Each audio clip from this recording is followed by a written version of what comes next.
सुदर्शन जैना जी यहाँ हमारे अभी बहुत से वक्ता अपने बातों को रखने का काम किया है। आज बालेश्वर के इस ऐतिहासिक अवसर पर चूंकि ये बाबा साहब भीमराव अंबेडकर की मूर्ति का अनावरण समारोह में उपस्थित सभी सज्जनों, समस्त हमको सुन रहे सभी भाइयों, मैं बिहार से जरूर आया हूँ, लेकिन आप लोगों ने तो आज मूर्ति लगा के बाहर ला दिया। ये बाहर ला दिया पूरे देश में। आपने एक ऐतिहासिक ऐसे स्थापना का दिवस ऐसे जगह रखा है जो रमणीक जगह है। पूरे बालेश्वर ही नहीं, इस पूरे इलाके में आज जो जगह का चयन श्रीकांत भाई हमारे मित्र यहाँ बैठे हैं, भारत सरकार में हमारे साथ मंत्री रहे हैं, मैं उन दिनों को भूल नहीं सकता हूँ। मैं रात में आ रहा था, वहाँ हावड़ा से जलेसर के पास आया तो लोगों ने बताया, ये निश्चित था मेरे साथ, उन्होंने कहा कि यहाँ जो पुल बना है वो श्रीकांत जैना ने सबसे ज्यादा विकास के सोपान को बनाने का काम किया है। ये जालेसर में 2 पुल बनाने में उनका अहम योगदान था।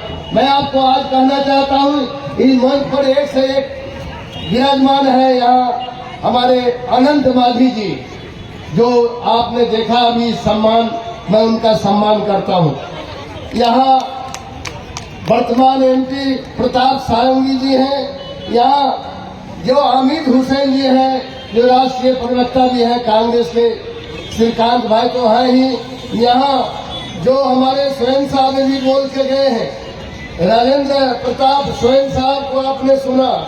यहाँ अभी स्वरूप दास है, यहाँ हमारे श्रीकांत महतो जो minister of state consumer affairs government of Bengal, ये यहाँ मौजूद है। और उपस्थित सभी भाइयों, मैं उधर समय नहीं देना चाहता, मैं इतना ही कहना चाहता हूँ कि प्रतिमा स्थापना का जो दिन है उसको आपने बहुत ही ऐतिहासिक रूप से मनाया। मैं इसीलिए आपको सुदर्शन जैना जी को जो सभापति हैं और उनके जो सदस्य हैं, उनके जो इस समिति के अंबेडकर विकास परिषद के सदस्य हैं, सबको मैं बधाई देना चाहता हूँ, साधुवाद देना चाहता हूँ। डॉक्टर भीमराव अंबेडकर साहब न केवल संविधान के निर्माता थे, बल्कि डॉक्टर भीमराव अंबेडकर साहब सामाजिक और आर्थिक क्रांति का, आर्थिक जो विषमता था उसके खिलाफ झंडा उठाने वाला महान राष्ट्रभक्त थे डॉक्टर भीमराव अंबेडकर। आप लोगों ने बहुत साथी ने कहा है भारत रत्न, ये गवाह है यहाँ बैठे हुए श्रीकांत जैना, इनको पूछिए कितने विलंब से उनको सम्मान मिला। यही देश है जिस देश का हिंदुस्तान में ड्राफ्ट कमेटी के चेयरमैन थे, संविधान के ड्राफ्ट कमेटी के चेयरमैन अंबेडकर साहब जब ड्राफ्ट करके 4 नवंबर 1948 को संविधान सभा को प्रस्तुत कर रहे थे। संविधान सभा के प्रेसिडेंट थे डॉक्टर राजेंद्र प्रसाद और हमारे अंबेडकर साहब थे संविधान ड्राफ्ट कमेटी के चेयरमैन।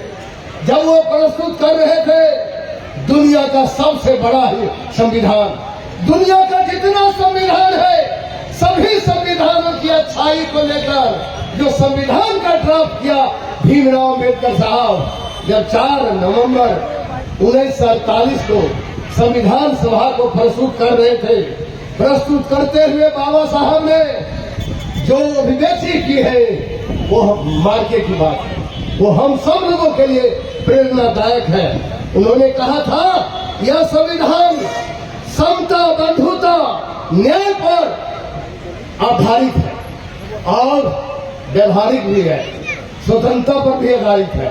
और युद्ध का काल हो चाहे देश में शांति का काल हो, यह संविधान अत्यंत ही लोचशील है, मतलब इलेक्ट्रिसिटी है, ये कहा था इसने।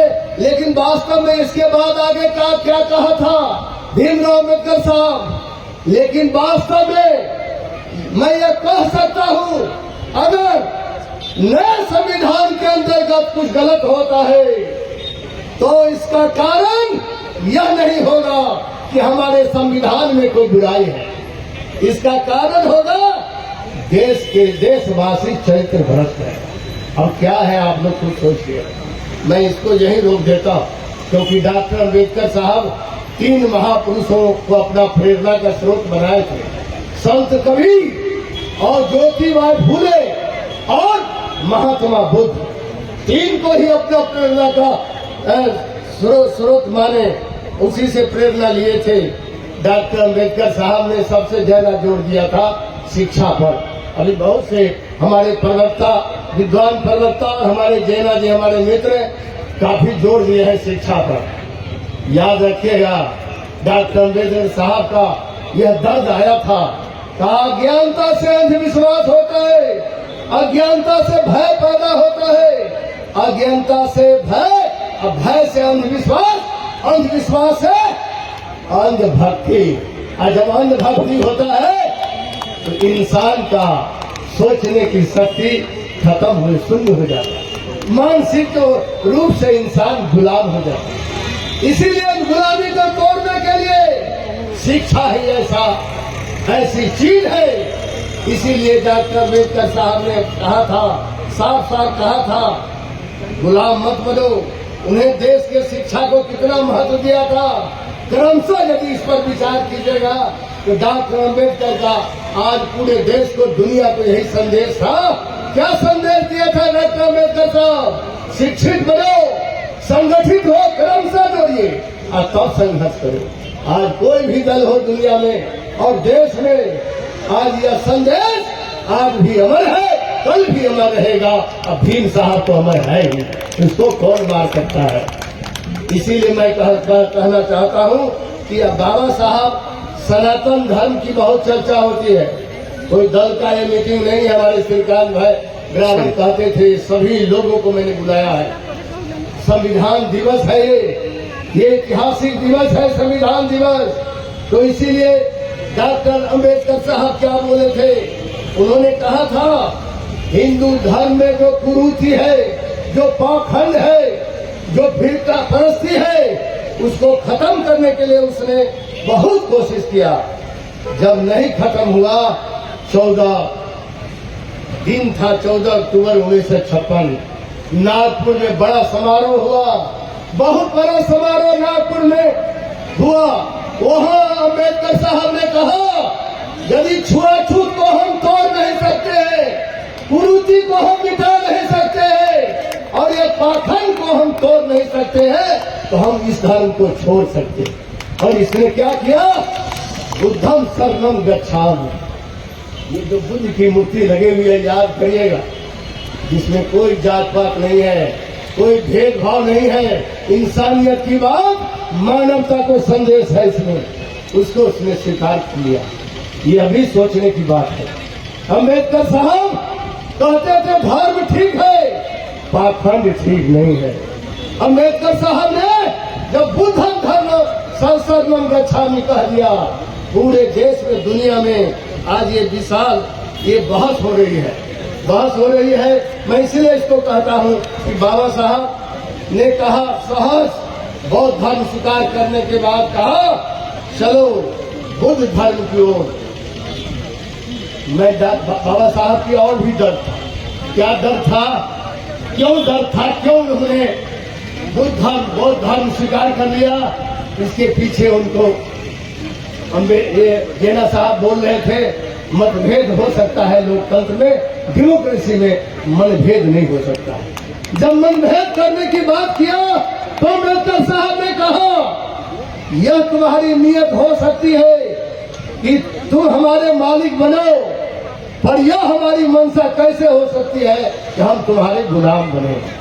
मतलब it may be your interest be our master, but how can it be our to be your slave.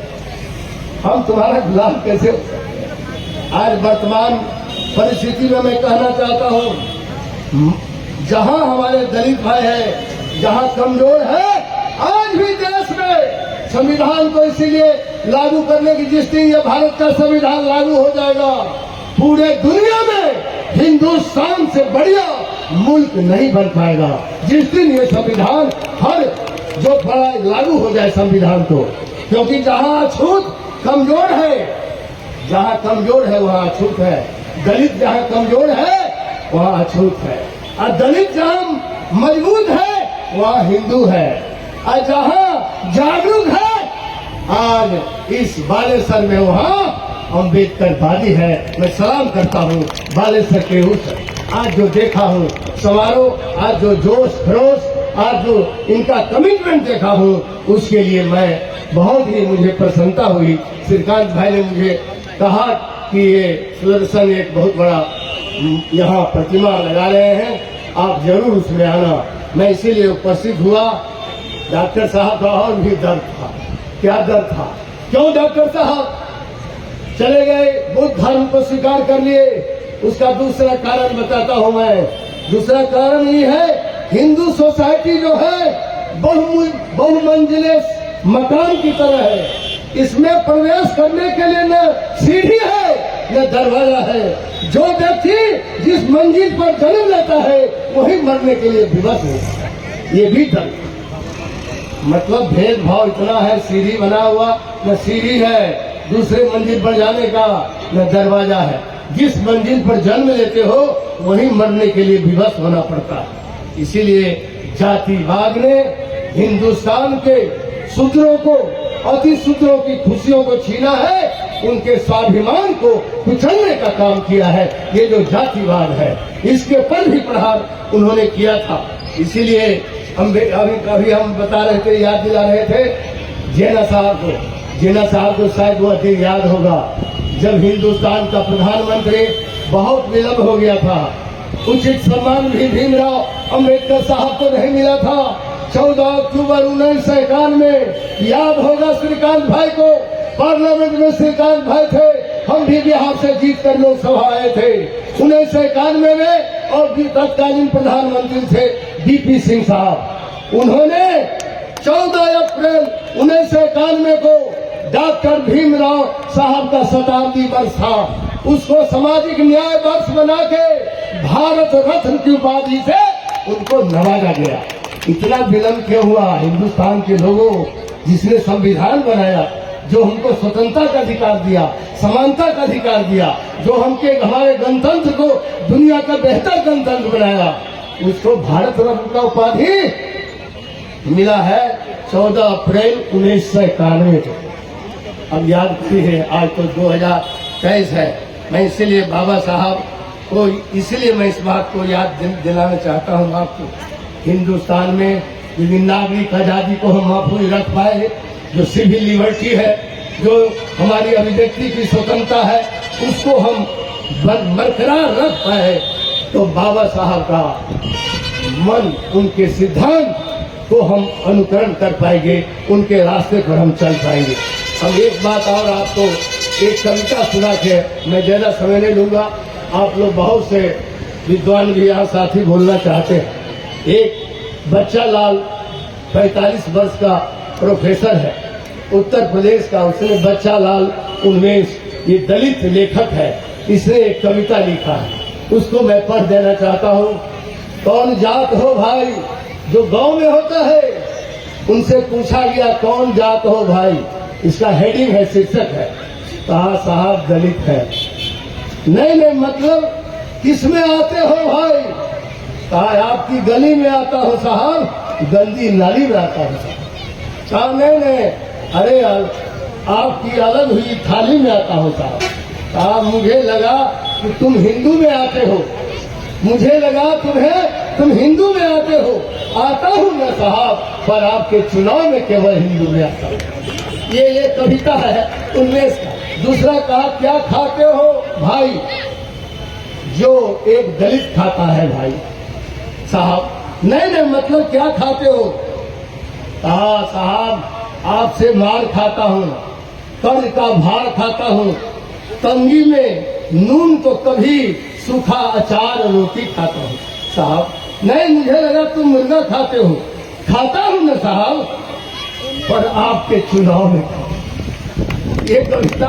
इसके बाद कहा क्या पीते हो भाई? कहा क्या पी? दलित भाई से पूछा तुम क्या पीते हो? जो एक दलित पीता है साहब, नहीं मतलब है क्या पीते हो? कहा कि छुआछूत का दम पीता हूँ साहब, टूटे अरमानों का दम पीता हूँ साहब, नंगी आंखों से देखा गया सारा भ्रम पीता हूँ साहब। मुझे लगा शराब पीते हो तुम। पीता हूँ साहब, लेकिन आपके चुनाव में केवल पीता हूँ साहब। इसके बाद अरे क्या मिला है भाई जो दलित को मिलता है साहब? नहीं मतलब क्या मिला है तुमको? कहा जिल्लत भरी जिंदगी मिला है साहब, आपकी छोड़ी हुई गंदगी मिला है साहब, और जिस पर आप जैसे परजीवियों की बंदगी मिला है साहब। कहा कह रहे मुझे लगा वादे मिले हैं तुमको। मिलते हैं ना साहब, वादे आपके चुनाव में मिलते। क्या किया है भाई जो दलित भाई करता है साहब? नहीं मतलब है क्या किया हो? 100 दिन तालाब में काम किया हूँ साहब, पसीने से तरवर सुबह को शाम किया हूँ साहब, और आते जाते बड़े लोगों को सम्मान किया हूँ साहब। मुझे लगा कोई बहुत बड़ा काम किया है। किया ना साहब, आपके चुनाव में केवल प्रचार किया हूँ साहब। ये मैं एक कविता आपको बता दिया, और मैं लास्ट में यही कहूँगा कि इस अम्बेडकर साहब का यह सपना कभी पूरा होगा, अम्बेडकर साहब का यह मिशन कभी पूरा हो जाएगा। सर झुकाने से कुछ नहीं होगा। मैं लास्ट बोल रहा हूँ, 1 मिनट सुन लीजिए। सर झुकाने से कुछ नहीं होगा, सर उठाओ तो कोई बात नहीं। जिंदगी भीख में नहीं मिलती है, जिंदगी बढ़ के छीननी पड़ती है। इस जमाने में भी अपने हक हकूक को छीन पाओ तो कोई बात बनेगी। इन्हीं शब्दों के साथ जय भीम, जय संविधान।